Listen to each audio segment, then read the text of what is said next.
প্রিয় শিক্ষার্থীবৃন্দ, আবারও চলে এসেছি প্রতিদিনের ধারাবাহিকতায় অনলাইন ক্লাসে তোমাদের নতুন কোনো টপিক পড়াবো বলে। কেমন আছো তোমরা? আশা করি ভালোই আছো।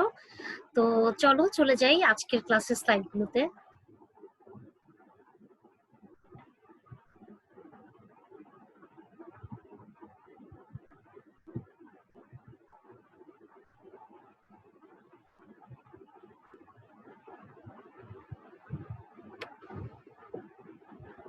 ঢাকা কলেজে আয়োজিত অনলাইন ক্লাসে তোমাদের সকলকে স্বাগতম।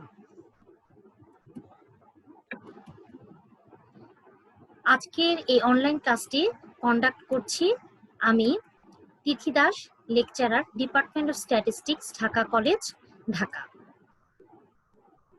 চলো প্রথমেই আমরা জেনে নেই যে আজকে আমরা কি পড়বো বা কোন টপিকের উপর আজকে ক্লাসটা কন্ডাক্ট হতে যাচ্ছে। আজকে আমরা অনার্স থার্ড ইয়ারের 306 নাম্বার কোর্সের যে এপিডেমিওলজি আছে তার উপর একটি ক্লাস কন্ডাক্ট করতে যাচ্ছি। ইতোমধ্যে এপিডেমিওলজি অনেকগুলো ক্লাস তোমাদের হয়েছে, তো তারই ধারাবাহিকতায় আজকে তার পরবর্তী ক্লাস। চলো ফার্স্টে দেখে নিই যে কি কি আজকে আমরা ক্লাসে শিখতে যাচ্ছি। আজকে আমরা প্রথমেই যেটা শিখবো সেটা হচ্ছে কোহোর্ট স্টাডি সম্পর্কে কিছু কিওয়ার্ডস। তারপরে কোহোর্ট স্টাডি সম্পর্কে জানবো, কোহোর্ট স্টাডি ডিজাইনটা কিভাবে কন্ডাক্ট করা হয়, অর্থাৎ কোহোর্ট স্টাডিটা কিভাবে প্রসিড করে সেটা জানবো।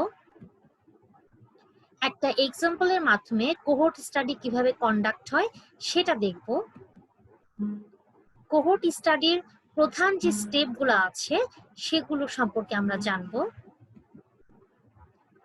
ওভারঅল আমরা যে কোহোর্ট স্টাডিটা পড়বো সেটা একটা সামারি হচ্ছে আমরা দেখব। তারপরে কোহোর্ট স্টাডির যে টাইপস গুলো আছে সেগুলো আমরা জানার চেষ্টা করব। সেই টাইপগুলোর মধ্যে যে টাইপগুলো আছে তার মধ্যে প্রসপেক্টিভ কোহোর্ট স্টাডি এবং রেট্রোস্পেক্টিভ কোহোর্ট স্টাডি সম্পর্কে জানব। পূর্ববর্তী ক্লাসের ধারাবাহিকতায় হচ্ছে আজকে যেহেতু আমরা কোহোর্ট স্টাডি পড়ছি, তোমরা ইতোমধ্যে মনে হয় খেয়াল রেখেছো যে আগের ক্লাসকে আমি বিভিন্ন ধরনের স্টাডি টাইপ নিয়ে আলাপ করছিলাম।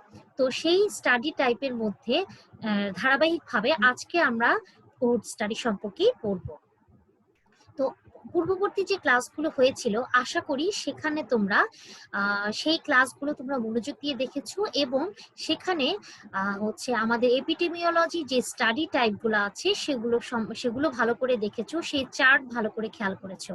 সেই চার্টেরই সেই চার্টে যে এপিডেমিওলজিক্যাল যে স্টাডিগুলো ছিল ওই স্টাডিরই একটা খুবই উল্লেখযোগ্য স্টাডি সেটা হলো কোহোর্ট স্টাডি। এবং আজকে আমাদের প্রধান আলোচ্য বিষয়ই হচ্ছে কোহোর্ট স্টাডি।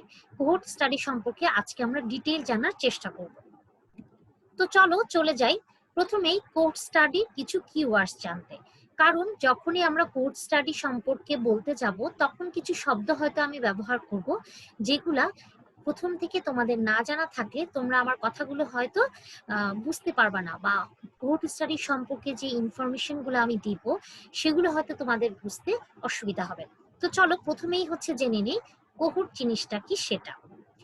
আচ্ছা, a clearly defined group having common characteristics which is to be studied is called cohort।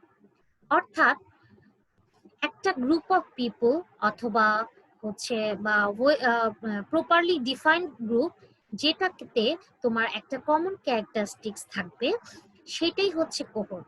যেমন ধরো এখানে এক্সাম্পল হিসেবে আমি বলেছি individual born in the same ইয়ার।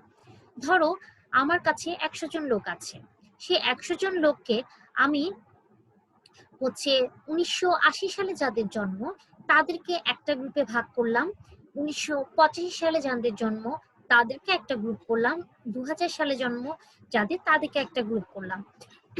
এই যে এখানে আমি 3টা গ্রুপ করলাম, এখানে মূলত আমি 3টা কোহোর্ট করলাম।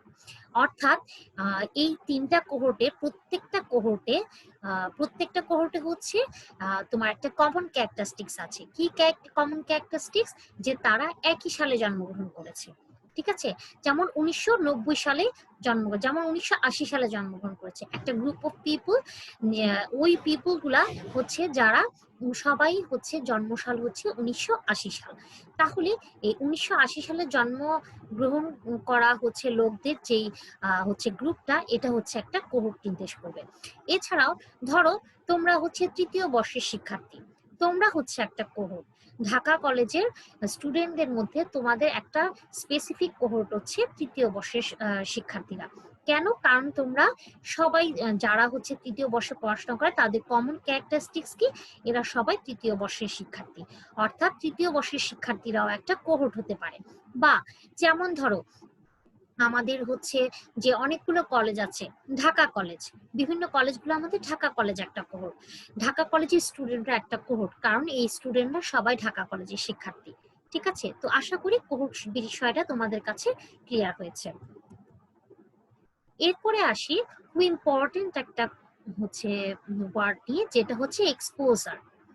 তোমরা যখন এই এপিডেমিওলজি পড়তে যাবে তখন শুধু এপিডেমিওলজি পড়তে যাবে তখন তোমরা এই এক্সপোজার শব্দটা এতবার পাবে, এক্সপোজার, এক্সপোজড, তারপরে হচ্ছে এক্সপোজার শব্দ তোমার থাকবেই, আর কোহোর্ট স্টাডিতে তো থাকবেই। তো আসো এক্সপোজারটা দেখে নিই। Broadly applied to any factor that may be associated with an outcome of interest.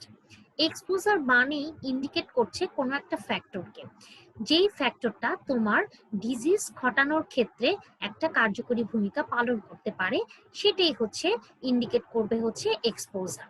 ঠিক আছে? যেমন ধরো স্মোকিং। স্মোকিং একটা ফ্যাক্টর যেটার কারণে তোমার কোনো একটা ডিজিজ ঘটতে পারে। ঠিক আছে? তো ধরো তুমি একটা ডিজিজে আক্রান্ত হলে, হ্যাঁ, তো ডিজিজে আক্রান্ত হলো একজন কেউ, তো দেখা গেল তার ওই ডিজিজটা হওয়ার পেছনে যে কারণগুলো আছে সেই কারণগুলোর মধ্যে স্মোকিং একটা কারণ ছিল। তাহলে স্মোকিং এই ফ্যাক্টরটা হচ্ছে এক্সপোজার হিসেবে কাজ করবে ওই ডিজিজটার জন্য। ঠিক আছে? তো এই গেল হচ্ছে এক্সপোজার। চলে যাচ্ছি পরবর্তী স্লাইডে।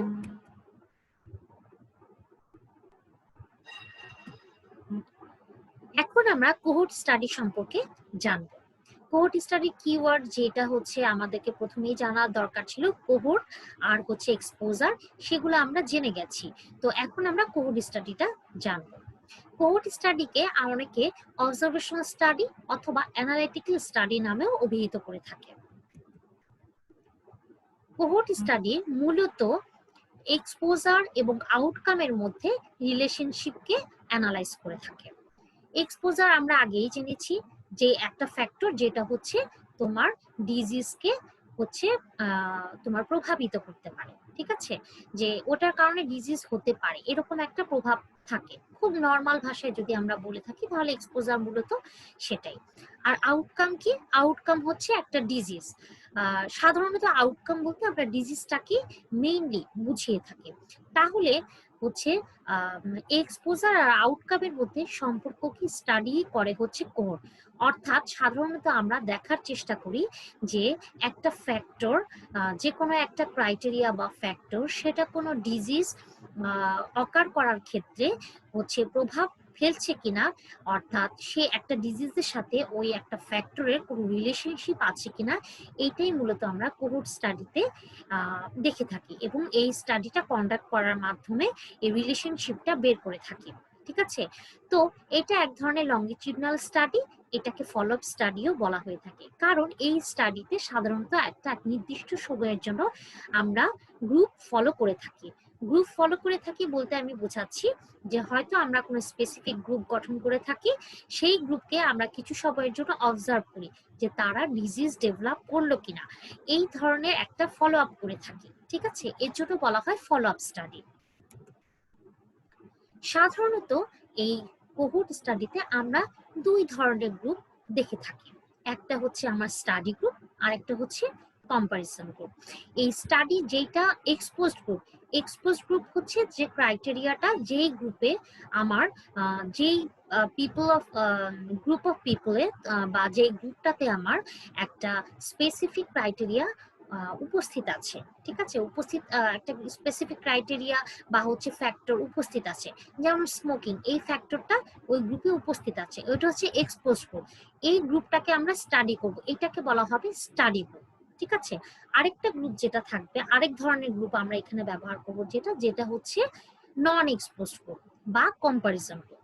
নন এক্সপোজ গ্রুপ হচ্ছে, যেমন আমরা এক্সপোজ গ্রুপে কি, যদি আমরা এক্সপোজ গ্রুপে যদি আমরা স্মোকিং করে এরকম লোক নিতে চাই, তাহলে নন এক্সপোজ গ্রুপে হচ্ছে যারা স্মোকিং করে না তাদেরকে আমার নিতে হবে, ঠিক আছে। আর সেক্ষেত্রে আমরা ওই যে স্মোকিং করা গ্রুপের সাথে এই নন স্মোকিং করা গ্রুপকে আমরা হচ্ছে যদি তুলনা করতে চাই, তাহলে এই সেকেন্ড গ্রুপটা হচ্ছে আমার কম্পারিজন গ্রুপ। এখানে কিন্তু তোমরা অবশ্যই খেয়াল রাখবে যে আমাদের কিন্তু এখানে গ্রুপ দুটো হচ্ছে স্টাডি গ্রুপ আর কম্পারিজন গ্রুপ। গত ক্লাসে কিন্তু আমি হচ্ছে যা পড়িয়েছিলাম ওই পড়ানোর মাঝখানে কিন্তু দুটো গ্রুপের কথা বলেছিলাম, একটা ছিল হচ্ছে স্টাডি গ্রুপ আর একটা ছিল কন্ট্রোল গ্রুপ। এখানে কিন্তু কন্ট্রোল গ্রুপ না, ঠিক আছে, এখানে কিন্তু কম্পারিজন গ্রুপ। এই জিনিসটা কিন্তু ভালো করে খেয়াল রাখবে, অনেক স্টুডেন্টই এই জিনিসটা প্রায়শই ভুল করে থাকে। তো আমরা কি জানলাম যে কোহোর্ট স্টাডিতে আমরা দুই ধরনের গ্রুপের এক্সিস্টেন্স দেখবো, একটা হচ্ছে স্টাডি গ্রুপ আর একটা হচ্ছে কম্পারিজন গ্রুপ, অথবা আমরা বলতে পারি একটা হচ্ছে এক্সপোজ গ্রুপ আর একটা হচ্ছে নন এক্সপোজ গ্রুপ। কোহোর্ট স্টাডিতে এই এক্সপোজ গ্রুপটাকে হচ্ছে নন এক্সপোজ বা আনএক্সপোজ গ্রুপের সাথে তুলনা করা হয়। একটা নির্দিষ্ট সময়ে এই গ্রুপগুলোকে আমরা হচ্ছে ফলো আপ করে তারপরে হচ্ছে এদের মধ্যে তুলনা করে থাকি। এই কথাটাই বলেছি যে এক্সপোজার গ্রুপ, অর্থাৎ exposure group is followed up over time to a certain outcome. অর্থাৎ গ্রুপগুলাকে, আমাদের যে গ্রুপ আছে সেই গ্রুপকে আমরা অবজার্ভ করে সময়ের সাথে অবজার্ভ করে দেখি যে ওই গ্রুপগুলোতে আমার হচ্ছে ডিজিজটা ডেভেলপ করেছে কিনা, ঠিক আছে। অথবা এখানে এই আউটকাম বলতে মূলত ডিজিজটাই বোঝানো হয়েছে। আচ্ছা, এই গেল হচ্ছে মোটামুটি কোড স্টাডিতে হচ্ছে আসলে কি ঘটে থাকে সেটা আমি হচ্ছে বললাম। অর্থাৎ তাহলে আমরা হচ্ছে যদি হচ্ছে অ্যাট এ গ্ল্যান্স বলতে যাই, তাহলে আমরা কি বলবো যে কোড স্টাডিতে আমরা এক্সপোজ, দুই ধরনের গ্রুপ আমরা তৈরি করে থাকি, এক্সপোজ গ্রুপ আর নন এক্সপোজ গ্রুপ। এই দুই গ্রুপের মধ্যে আমরা হচ্ছে সম্পর্ক বের করার জন্য এই স্টাডিটা করে থাকি, এবং এই দুই গ্রুপকে একটা নির্দিষ্ট সময় ফলো আপ করার মাধ্যমে তাদের মধ্যে ডিজিজ গ্রো করেছে কিনা বা হচ্ছে সেটাই হচ্ছে আমরা অবজার্ভ করে থাকি, ঠিক আছে। তো চলো পরবর্তী স্লাইডে। এখন আমরা কোড স্টাডিটাকে একটা ডিজাইনের মাধ্যমে দেখার চেষ্টা করব। দেখো, এখানে আমার একটা স্টাডি পপুলেশন আছে, এই ডিজাইনটার মাধ্যমে আমরা হচ্ছে কোড স্টাডিটা কিভাবে প্রসিড করা হয় সেটা খুব পরিষ্কারভাবে জানতে পারবো। আসো দেখি তাহলে। এখানে দেখো, প্রথমে আমাদের একটা স্টাডি পপুলেশন আছে, অর্থাৎ যেই পপুলেশনের উপরে আমরা কাজ করব, যেই পপুলেশনের উপরে আমরা স্টাডিটা কন্ডাক্ট করব, সেই পপুলেশনটাকে প্রথমে আমরা হচ্ছে আইডেন্টিফাই করে নিলাম। এবং এই পপুলেশনটা আমার একদম ডিজিজ ফ্রি, এদের কোনো ডিজিজ নাই, কিন্তু এরা অ্যাট রিস্কে আছে, যে কোনো সময় এদের ডিজিজ হতে পারে।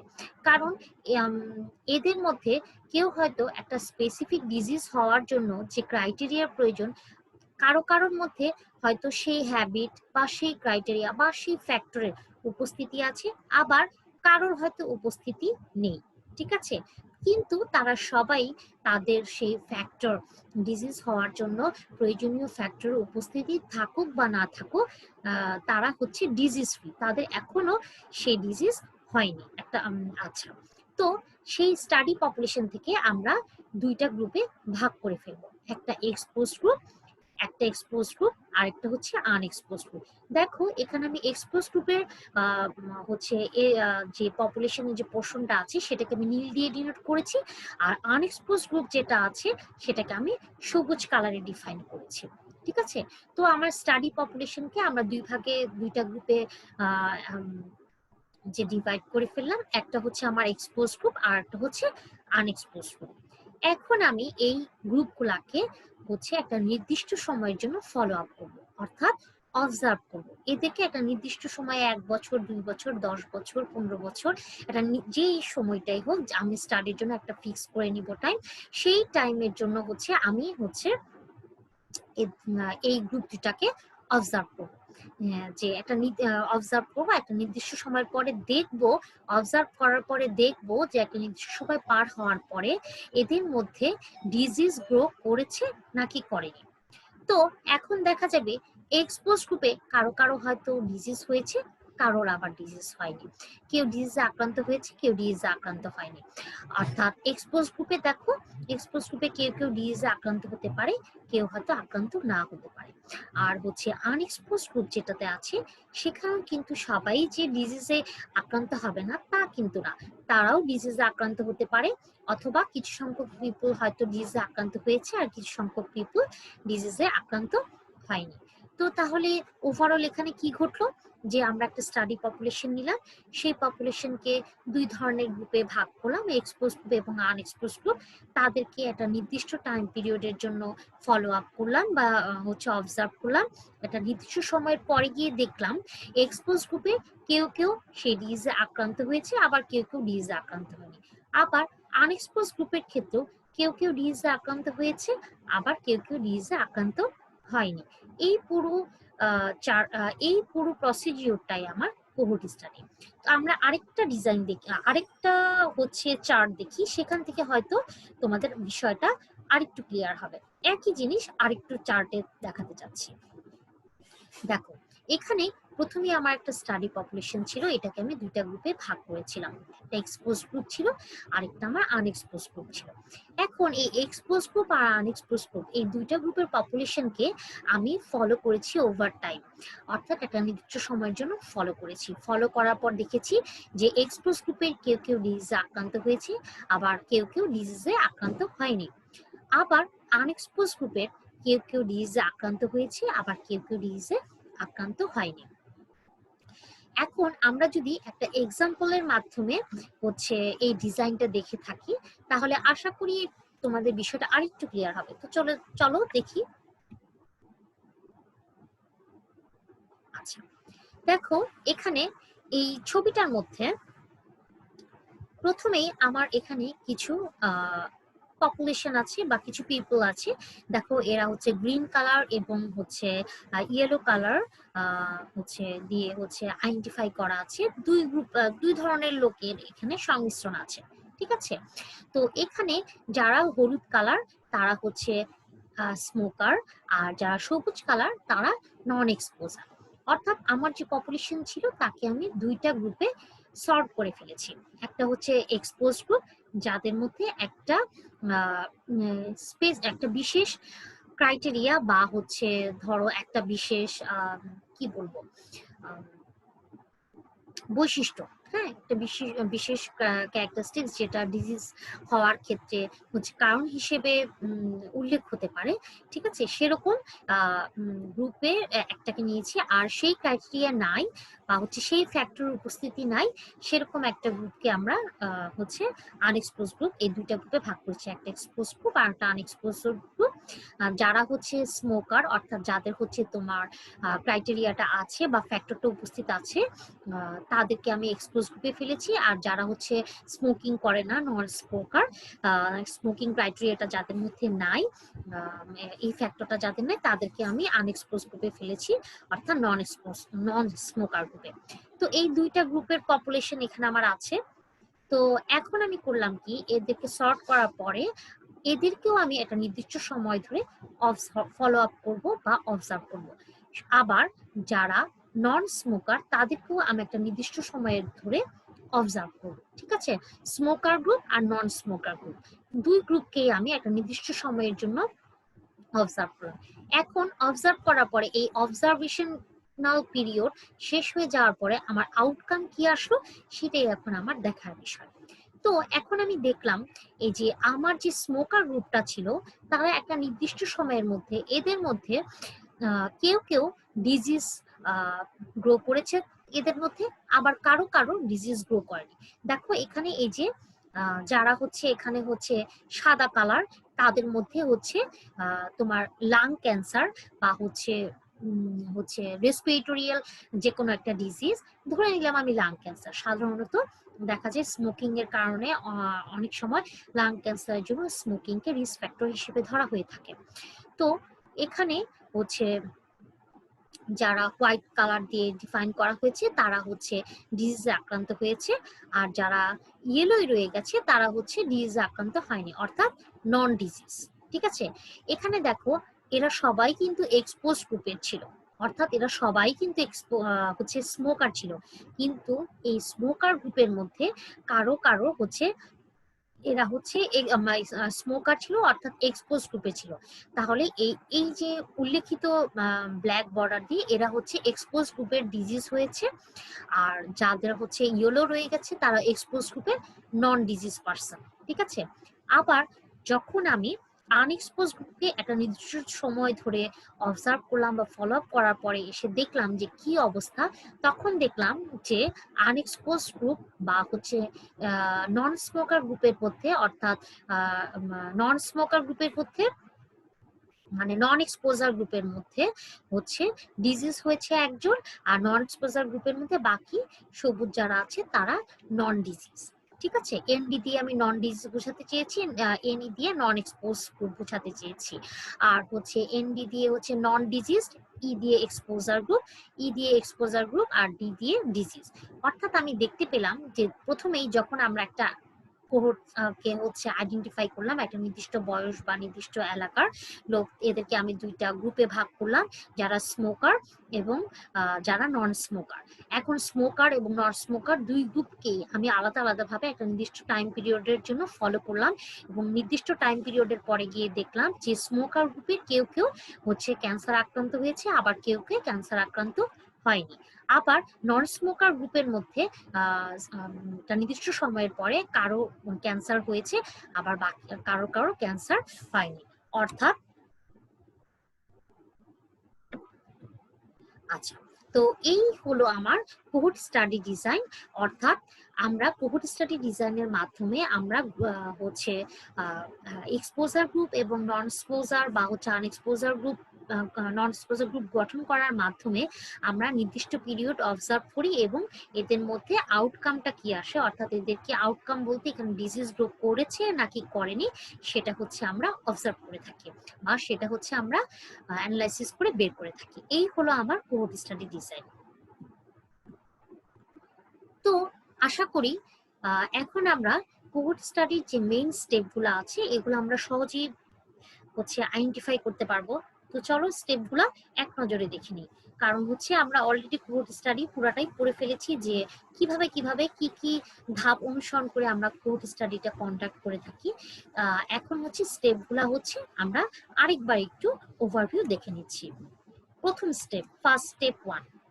প্রথম স্টেপে আমরা কি করি, identifying two subgroups from the population on the basis of presence or absence of exposures. প্রথমেই আমরা পপুলেশনকে দুইটা গ্রুপে সাব গ্রুপে ভাগ করে থাকি, একটা এক্সপোজার গ্রুপ আর একটা নন এক্সপোজার গ্রুপ। অর্থাৎ হচ্ছে একটা নির্দিষ্ট ক্রাইটেরিয়া বা ফ্যাক্টর, যেমন স্মোকিং একটা ফ্যাক্টর, এইটার প্রেজেন্স অর্থাৎ এক্সপোজার, এইটার প্রেজেন্স অর অ্যাবসেন্সের উপর বেস করে দুইটা গ্রুপ আমরা করে নিচ্ছি। স্টেপ 2, স্টেপ 2 তে আমরা হচ্ছে এক্সপোজার এবং নন এক্সপোজার গ্রুপ থেকে সিম্পল র্যান্ডম স্যাম্পলিং এর মাধ্যমে হচ্ছে এই দুইটা গ্রুপ নিয়ে থাকি। Simple random samples are taken from exposure and non exposure groups. এই দুইটা গ্রুপ থেকে সিম্পল র্যান্ডম স্যাম্পলিং করে আমরা হচ্ছে স্যাম্পল কালেক্ট করে থাকি। তারপর স্টেপ 3 তে আমরা কি করছি, যে all sample individuals are followed over time to see whether they develop any disease or not। অর্থাৎ একটা নির্দিষ্ট টাইম পিরিয়ডের জন্য আমরা পুরো যে স্যাম্পলগুলো আমরা স্যাম্পল ইন্ডিভিজুয়ালগুলো নিয়েছি সেগুলোকে একটা নির্দিষ্ট টাইমের জন্য হচ্ছে ফলো করে থাকি, যে ফলো করার পরে আমরা হচ্ছে দেখার চেষ্টা করি যে তাদের মধ্যে ডিজিজ গ্রো করেছে নাকি করেনি। Step 4, measures of outcome, that is presence or absence of disease, are collected subsequently। অর্থাৎ আমাদের যে এক্সপোজার গ্রুপ এবং নন এক্সপোজার গ্রুপ ছিল এদের মধ্যে কাদের কাদের ডিজিজ হচ্ছে আউটকাম দেখা গেছে, ডিজিজ হয়েছে এবং হয়নি, এবং নন এক্সপোজার গ্রুপে যাদের কাদের ডিজিজ হয়েছে এবং কাদের ডিজিজ হয়নি এর একটা হচ্ছে মেজারমেন্ট আমরা করে থাকি। এবার আমরা হচ্ছে এই যে কোর্স যেটা পড়লাম এটার একটা ওভারঅল একটা সামারি হচ্ছে দেখব। খুব সংক্ষেপে যদি আমরা বলে থাকি তাহলে সামারি করলে খুব সংক্ষেপে আমরা বলতে পারি যে নন ডিজিজ সাবজেক্টস আর group based on presence of exposure. অর্থাৎ আমাদের যে নন ডিজিজ পপুলেশন আছে তাকে আমরা এক্সপোজারের উপস্থিতির ভিত্তিতে, অর্থাৎ স্মোকার নাকি নন স্মোকার, এই যে স্মোকিং, এই যে এটা একটা এক্সপোজার, হ্যাঁ, এই স্মোকিং এর বেসে হচ্ছে দুইটা গ্রুপে ভাগ করে থাকি। তারপরে আমরা ডিটারমাইন করি সাবসিকুয়েন্ট আউটকাম। অর্থাৎ আলটিমেটলি লাস্টলি আমরা কি করছি যে আউটকামটা বের করার চেষ্টা করছি, যে ওই যে গ্রুপে ভাগ করার পরে তাদেরকে ফলো করে তাদের মধ্যে ডিজিজ গ্রুপ করেছে নাকি করেনি সেটা হচ্ছে আমরা দেখার চেষ্টা করি। অর্থাৎ এক্সাম্পলটা কি দাঁড়ালো যে is smoking associated with lung cancer. অর্থাৎ আলটিমেটলি আমরা দেখার চেষ্টা করি কোভিড স্টাডির মাধ্যমে যে একটা ডিজিজ হচ্ছে একটা ফ্যাক্টর বা হচ্ছে একটা এক্সপোজিং ফ্যাক্টর হচ্ছে একটা ডিজিজ হওয়ার সাথে অ্যাসোসিয়েটেড কিনা, এটি হচ্ছে মেইনলি আমরা কোভিড স্টাডিতে দেখে থাকি। অর্থাৎ যদি আমরা স্মোকিং এ আর লাং ক্যান্সারের কথা বলে থাকি তাহলে আমরা এভাবে বলতে পারি যে স্মোকিং কি লাং ক্যান্সারের সাথে অ্যাসোসিয়েটেড, এটা জানার জন্য বা এটা চেক করার জন্য, পরীক্ষা করার জন্য আমরা কোহোর্ট স্টাডিটা কন্ডাক্ট করে থাকছি, কোহোর্ট স্টাডিটা কন্ডাক্ট করতে পারি। তো এবার চলে যাই টাইপস অফ কোহোর্ট স্টাডিতে। কোহোর্ট স্টাডি টাইপগুলো একটু দেখে নিই। কোহোর্ট স্টাডি মূলত হচ্ছে দুই ধরনের হতে পারে, একটা হচ্ছে প্রসপেক্টিভ কোহোর্ট স্টাডি আর একটা হচ্ছে রেট্রোস্পেক্টিভ কোহোর্ট স্টাডি। তো প্রথমেই চলে যাব আমরা প্রসপেক্টিভ কোহোর্ট স্টাডিতে।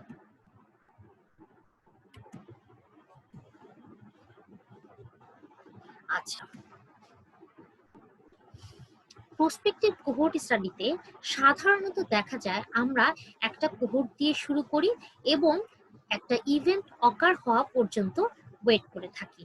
ইভেন্ট অকার মানে হচ্ছে ডিজিজ হওয়া পর্যন্ত, বা ডিজিজ হচ্ছে বা না হচ্ছে, মানে আউটকামটা কি হচ্ছে, মানে ইভেন্টটা কি ডিজিজ হওয়াও একটা ইভেন্ট, ডিজিজ না হওয়াও একটা ইভেন্ট। অর্থাৎ আমরা একটা স্টাডি শুরু করছি, শুরু করার পরে হচ্ছে একটা নির্দিষ্ট সময়ের জন্য ওয়েট করছি, ওয়েট করার পরে আমরা দেখছি যে আমাদের হচ্ছে ডিজিজ কি হয়েছে নাকি ডিজিজ হয়নি, এই ইভেন্টগুলা কি ঘটেছে, মানে ডিজিজ হওয়ার ইভেন্টগুলা কি ঘটেছে নাকি ডিজিজ না হওয়ার ইভেন্ট ঘটেছে, এটা হচ্ছে আমরা দেখে থাকি। কোথায়? প্রসপেক্টিভ কোহোর্ট স্টাডিতে। এক্ষেত্রে প্রসপেক্টিভ কোহোর্ট স্টাডিতে আমরা সাধারণত সামনের দিকে দেখি, অর্থাৎ ফিউচারে কি হবে সেটা দেখার চেষ্টা করি।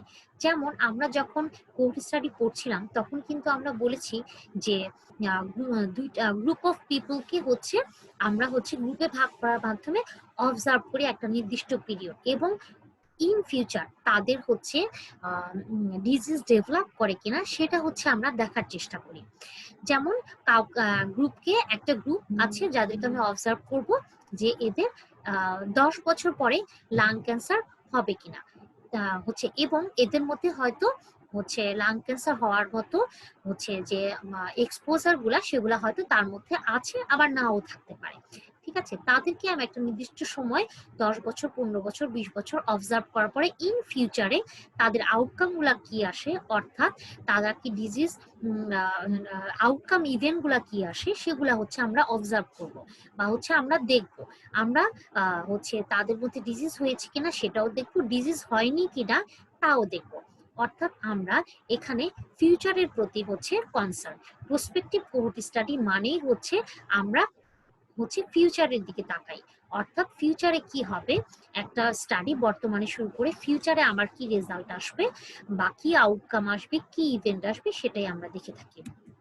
দেখো এখানে একটা চার্ট হচ্ছে একটা গ্রাফ বা হচ্ছে একটা ছবি আমি এখানে দিয়েছি, যেখানে আমি হচ্ছে প্রেজেন্ট সময়ে হচ্ছে আমি একটা স্টাডি শুরু করেছি এবং আমি সামনের দিকে তাকিয়ে আছি, একটা নির্দিষ্ট সময়ের জন্য সামনের দিকে তাকিয়ে আছি যে সেটা আমার ইন ফিউচার হচ্ছে কি আউটকাম দিবে সেটা দেখার জন্য। এখন যে ছবিটা আমরা দেখতে পাচ্ছি, এই ছবিটা দেখলে বিষয়টা আরো বেশি ক্লিয়ার হবে। যেমন এখানে পাস্ট হিসেবে আমি 1990 সালকে ধরলাম, প্রেজেন্ট হিসেবে 2000 সালকে ধরলাম এবং 2010 সালকে ফিউচার হিসেবে ধরলাম। ঠিক আছে, এখন প্রসপেক্টিভ কোহোর্ট স্টাডিতে আমরা এই 2000 সাল প্রেজেন্টে স্টাডি স্টার্ট করি। এই যে স্টাডি যাদেরকে নিয়ে এখানে আমি স্টাডিজ হচ্ছে স্টার্ট করব, তারা পূর্বে হয়তো এক্সপোজার ছিল, ঠিক আছে, হয়তো তাদের মধ্যে অনেক পূর্বে তাদের হচ্ছে স্মোকিং এর হ্যাবিট ছিল। ধরে নিচ্ছি উদাহরণ হিসেবে যে পূর্বে তাদের স্মোকিং এর হ্যাবিট ছিল। তো পূর্বে কি ছিল না ছিল এটা আমার দেখার এখানে বিষয় না। এখানে আমি হচ্ছে বর্তমানে আমি কিছু লোক নিয়ে স্টাডি স্টার্ট করলাম, এদের মধ্যে এক্সপোজার নন এক্সপোজার থাকতে পারে, ঠিক আছে। এখন একটা নির্দিষ্ট সময়ের পরে আমি ফিউচারে 2010 সালে গিয়ে দেখব যে তাদেরকে ডিজিজ হয়েছে নাকি হয়নি। অর্থাৎ অ্যাট প্রেজেন্ট যারা হচ্ছে এক্সপোজার হতেও পারে নাও হতে পারে, তাদেরকে দিয়ে আমি স্টাডি শুরু করব এবং নির্দিষ্ট সময়ের পরে তাদের ডিজিজ গ্রো করেছে কিনা সেটা আমি ইন ফিউচারে দেখব, অর্থাৎ সামনে দেখব। সেক্ষেত্রে এটা হচ্ছে প্রসপেক্টিভ কোহোর্ট স্টাডি। আচ্ছা, এরপরে চলে যাচ্ছি রিট্রোস্পেক্টিভ কোহোর্ট স্টাডিতে। রিট্রোস্পেক্টিভ কোহোর্ট স্টাডিতে দেখা যায় যে একটা ডিজিজ বা একটা আউটকাম অলরেডি তার পূর্বে হয়ে গেছে, বা হচ্ছে সে আগেই পূর্বে এক্সপোজার ছিল এবং সে অলরেডি ডিজিজ গ্রো করে ফেলেছে, ঠিক আছে। অর্থাৎ আউটকামটা অলরেডি পূর্বে হয়ে গেছে। আর এই ক্ষেত্রে এই রেট্রোস্পেক্টিভ কোহোর্ট স্টাডিটা আমার হিস্টোরিক্যাল ডাটার উপরে বা হচ্ছে পূর্বের ডাটা উপর বেস করে আমরা কন্ডাক্ট করে থাকি। আমরা যদি ছবিটা দেখি তাহলে হচ্ছে আমাদের রিট্রোস্পেক্টিভ কোহোর্ট স্টাডিটা আরেকটু ক্লিয়ার হবে। দেখো এখানে আমি আগে প্রসপেক্টিভ কোহোর্ট স্টাডিতে যেই ছবিটা আমরা দেখিয়েছিলাম সেই ছবিতে আমরা পাস্ট প্রেজেন্ট ফিউচার যেটা তুলেছিলাম সেই সেম জিনিসই আমরা পাস্ট প্রেজেন্ট ফিউচার ধরে এখন আমি রিট্রোস্পেক্টিভের ক্ষেত্রে জিনিসটা কেমন হবে সেটা আমি এখানে দেখাচ্ছি। আমার যখন প্রসপেক্টিভ কোহোর্ট স্টাডি ছিল তখন এই 2000 সালে অর্থাৎ প্রেজেন্টে আমরা হচ্ছে স্টাডিটা স্টার্ট করেছিলাম। হচ্ছে তার পূর্ব ইতিহাসে এক্সপোজার সে ছিল বা না ছিল সেগুলো আবার এতটা কনসার্নের বিষয় ছিল না, ঠিক আছে। আমি প্রেজেন্টে স্টার্ট করেছিলাম। আর আমার রেট্রোস্পেক্টিভ কোহোর্ট স্টাডি আমি হিস্টোরিক্যাল ডাটাতে চলে যাব, অর্থাৎ আমি আমার পাস্টে চলে যাব, এই পপুলেশনের পাস্টে চলে যাব। সেই পাস্ট থেকে আমি হচ্ছে স্টাডিটা স্টার্ট করব। অর্থাৎ হচ্ছে তাদের পূর্ববর্তী যে হিস্ট্রি সেখানে আগে দেখব যে তার কি হিস্ট্রি আছে, তার কি ডিজিজটা গ্রো করেছে কিনা, তার মধ্যে ডিজিজটা আছে কিনা, সে এক্সপোজার ছিল কিনা, তার অতীতে সব ইনফরমেশন হচ্ছে আমার এখানে গ্রাহ্য হবে। সেক্ষেত্রে আমি পাস্টে আমার পূর্বে 1990 সালে হয়তো স্টাডিটা স্টার্ট করলাম, সেক্ষেত্রে প্রেজেন্টে গিয়ে হয়তো এক্সপোজার হলো, আর হচ্ছে 2010 ফিউচারে হচ্ছে ডিজিজ অকারেন্স করলো, ঠিক আছে। এখানে আমার প্রেজেন্ট না, আমরা চলে যাব রিট্রোস্পেক্টিভ কোহোর্ট স্টাডিতে হচ্ছে পাস্টে। অর্থাৎ সেক্ষেত্রে আমরা কিন্তু প্রেজেন্ট আমাকে মেইন ফ্যাক্টর না, আমার মেইন ফ্যাক্টর হচ্ছে পাস্ট। প্রসপেক্টিভ কোহোর্ট স্টাডিতে আমার মেইন ইস্যুই হচ্ছে প্রেজেন্ট অবস্থা, ঠিক আছে, বর্তমানে যা আছে তা নিয়ে আমি কাজ শুরু করব। কিন্তু রেট্রোস্পেক্টিভ কোহোর্ট স্টাডিতে আমরা শুরুই করব অতীত দিয়ে, পাস্ট দিয়ে। পাস্টে গিয়ে সেখানকার ইনফরমেশন দিয়ে সেখানকার ইনফরমেশন ব্যবহার করে আমি স্টাডিটা স্টার্ট করব, ঠিক আছে। তো এই হচ্ছে আমার রিট্রোস্পেক্টিভ কোহোর্ট স্টাডি। তো এই দুই ধরনের কোহোর্ট স্টাডি সাধারণত আমরা এই স্টাডিতে ব্যবহার করে থাকি। তবে পরবর্তী ক্লাসে আমি প্রসপেক্টিভ এবং রেট্রোস্পেক্টিভ কোহোর্ট স্টাডি এই দুইটা স্টাডি একসাথে একই ডায়াগ্রামে অথবা একই প্ল্যাটফর্মে দেখানোর এবং বোঝানোর চেষ্টা করব। তো আজকে এই পর্যন্তই। তোমাদের সবাইকে ধন্যবাদ আমার ক্লাসটা মন দিয়ে শোনার জন্য। আশা করি prospective cohort study, retrospective cohort study, overall cohort study তোমাদের হচ্ছে বোধগম্য হয়েছে এবং আশা করি এই সম্পর্কে তোমরা একটা ভালো ধারণা পেয়েছো।